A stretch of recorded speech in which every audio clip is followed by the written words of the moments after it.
পূজিত হন। তিনি আধ্যাত্মিক জগতের পরম ভগবানের শক্তি ও গুরুত্বপূর্ণ অংশ। তিনি ভক্তদের ভগবানের ভক্তি ও ভালোবাসার মাধ্যমে তার নিবিড় সম্পর্ক গড়ে তুলতে সাহায্য করেছেন। মহামায়া শব্দের অর্থ মায়া, মহাশক্তি। হিন্দু ধর্মের দেবী দুর্গার একটি অপর নাম। সৃষ্টিকর্তা হিসেবে পরিচিত।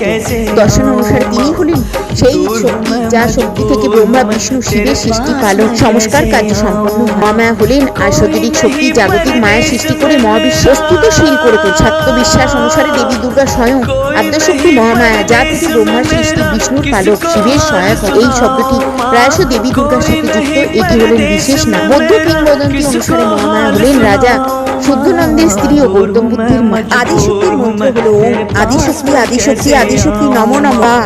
ওম কুণ্ডলিনী মাতা শক্তি, মাতা শক্তি নমো নমঃ। মহাজাগতিক চেতনার প্রকাশ অব্যক্ত গুণগুলির মধ্যে ধ্রুবক। নিজেদের ভেতরে অসীম ঐশ্বর্য সৃজন সৃষ্ট শক্তির সাথে সংযোগ স্থাপন করতে সাহায্য করে।